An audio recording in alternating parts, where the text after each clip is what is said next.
Okay, let's dive into a story from American history that is just unbelievable. It's about a crime so perfectly executed, it was buried in plain sight for more than 100 years. So, it all kicks off with this number, 17. 17.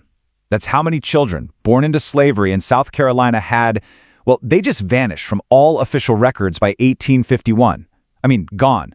No death certificates, no sale records, absolutely no trace. But here's the thing. Their disappearance wasn't an accident, and it wasn't a tragedy in the way you might think. They didn't just die. No, this was a deliberate, calculated erasure. A complete transformation. They were sold as white. How is that even possible? Well, in this explainer, we're going to unpack the whole meticulously buried story. We'll look at the sophisticated network that profited from stealing these children, not just from their mothers, but from their own identities. All right, so to really understand how this all started, we have to go to Fairhope Plantation, just northwest of Charleston. It all begins with one child, and her birth set in motion this devastating chain of events. So at the heart of this is Raina, a 24-year-old enslaved seamstress. In 1843, she has a baby girl, Lily. And Lily's appearance, her pale skin, her blue eyes, well, that immediately marked her for a fate that nobody could have possibly predicted. When Lily was just 6 months old, a mysterious merchant by the name of Samuel Porter visits the plantation. And right after that visit, Lily vanishes. Just gone, without a trace. Her mother, Raina, is just left with this unbelievable grief that she's forced to keep silent. The official story? Maybe wild animals. But Raina knew. She knew her daughter was taken. But see, Lily wasn't gone. She had been transformed. About 200 miles away in Colombia, she was given a new name, Sarah Brennan, and a brand new life as the adopted daughter of a wealthy, childless white family. Her entire existence had basically been laundered. And that's the real shocker here. Lily's story wasn't just a one-off tragedy. No, it was the first successful transaction in a horrifyingly efficient and organized system. So who was behind this? Well, there were basically 4 key players who made this whole conspiracy work. You had the plantation owners, they were the source. Then there was the broker, Samuel Porter, who would identify the children. You had a lawyer, Robert Brennan, who handled all the legal fictions. And finally, a doctor, Horace Strickland, who forged all the documents, the birth certificates, to make it all look legitimate. In this network, it had a system, a clear 5-step process. It was cold, it was transactional, and it was designed to do one thing: move a child from the slave quarters into the drawing rooms of white society, all while leaving almost no paper trail. And you won't believe the price. It could go as high as $1,500.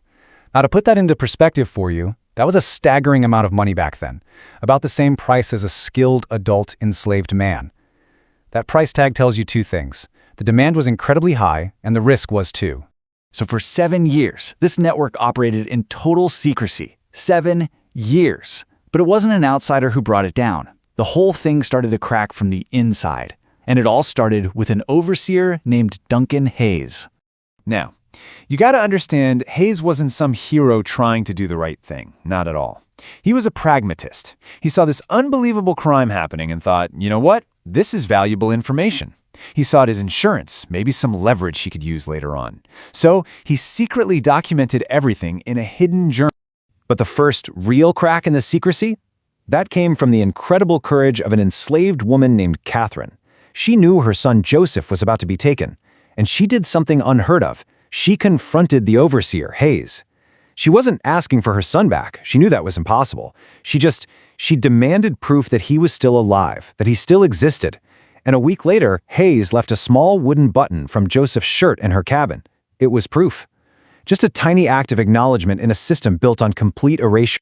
And from that moment, in less than a year, the whole thing starts to crumble. As Hayes is dying from tuberculosis, he does something incredible. He secretly tells Catherine everything he knows.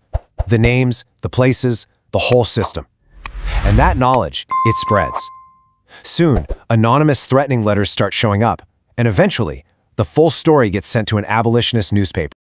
You'd think that would be the end of it, right? But the story was never published. The newspaper was too afraid of lawsuits. They couldn't legally prove the claims.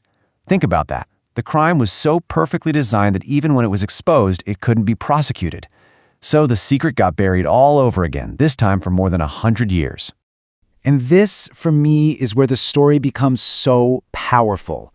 While the men who ran this network were burning their records and using fake documents, the mothers created their own archive, a counter-archive. It wasn't written down, it was an archive of memory.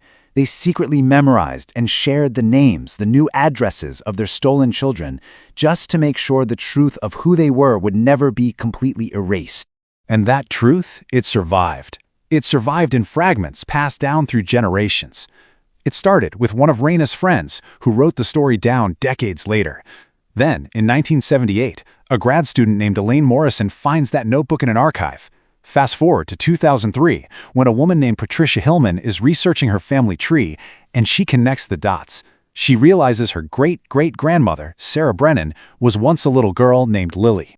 So how do you find a truth that was meant to be erased forever? I think this story shows us something really profound. It shows that while power can rewrite history, can bury crimes right in front of everyone, the simple human act of remembering, of resisting, creates an archive of its own. And that's an archive that is so much harder to destroy. It proves that no history, no matter how carefully you try to erase it, is ever truly gone. It's just waiting to be rediscovered.